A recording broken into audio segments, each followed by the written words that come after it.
Hey, Rick and Lori here with Here We Go Again. We are coming at you from Pigeon Forge, Tennessee, and we decided to take another tour of the Yogi Bear's Jellystone Park Campground. So stick with us and we will take you through it again just like we have in the past. But there's a little bit of new stuff going on there. Yeah, we're going to jump the Jeep, go do this little drive-through, and I'm ready for the pool. I'm ready for the pool. Yeah. It's a little warm. Guys, if you like this video, give us a thumbs up. Please subscribe to our channel and hit that notification bell so you can get our upcoming videos. But I don't think Lori realizes it, but this is our first video over 2 years ago that we put up, was this campground. Really? Yeah. I didn't notice that. I didn't know that. So check it out. I'll put a link up from our very first YouTube video, which I think is pretty cool, and that's one reason why I wanted to come here to this campground. But stay tuned and let's get in the Jeep. Bye.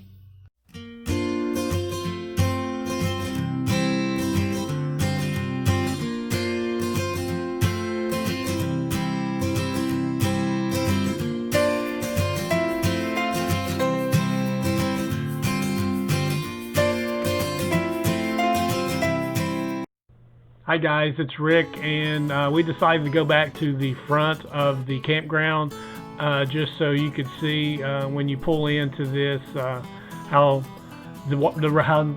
wide the roads are, and so you could see the office where you check in at over onto the left.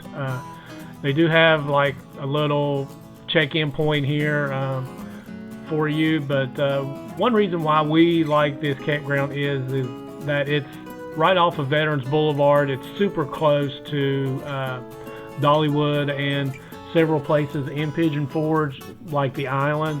So it's, you know, there's a dozen campgrounds, but we like this one. It's clean. It's a lot of fun for the kids, but Lori's going to break down some of the amenities and other things at the campground. What I also like is how it's kind of nestled up into the mountain area. It's not that steep of a climb, but it just kind of fit in with the curves and the shape of the mountain, which is pretty neat. Yeah, you will have to do some leveling with the concrete pads here for your RVs, simply because, as Lori said, it's going up one side of the mountain and down the other side of the mountain.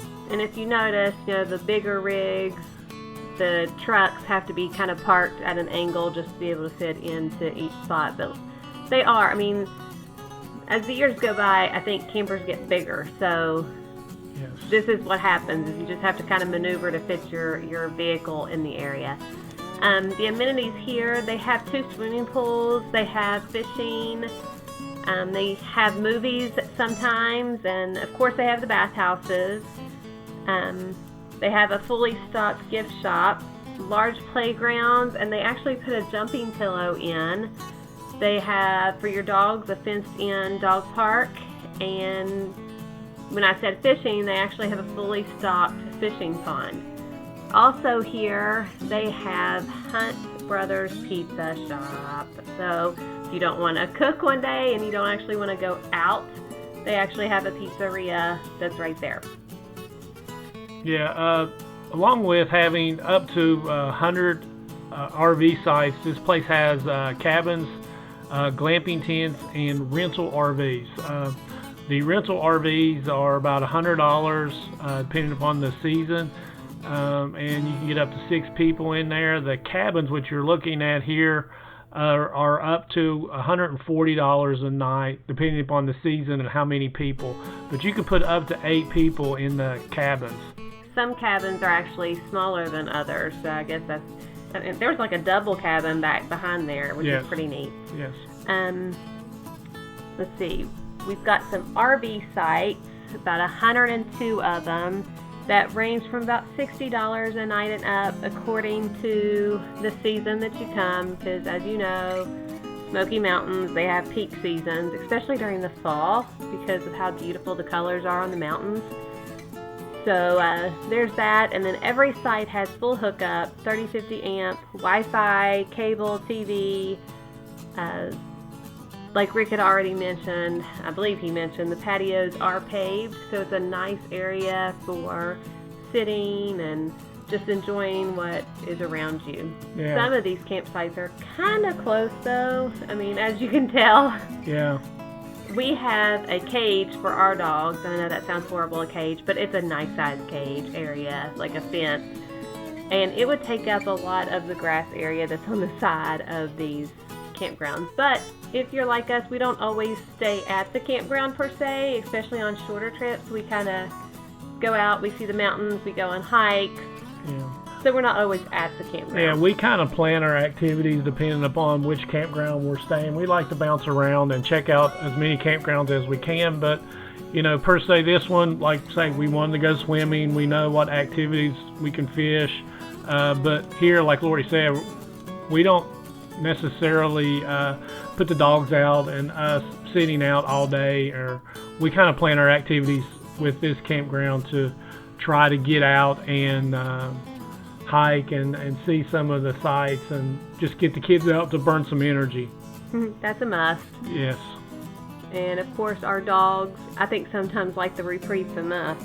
Absolutely, yeah. Especially the kids. But, as you can see here, this can be a little tight, depends upon how big your RV or motorhome is. And as you can tell, like Lori was saying, when you have a 45-foot camper and you've got a big truck, you're going to have to set that thing sideways to get in there. And if you have multiple vehicles or multiple families with you camping, you're going to have some difficulty here with the having multiple vehicles. And just a shout out to all the new campers that are out there pulling their camper for the first time. Actually parking these in tight fixes like this, it can be a little bit stressful, so just take that in mind, consideration when you book someplace that actually has some close quarters. Yeah, but please subscribe to our channel and stay tuned for other videos. Bye-bye. Bye.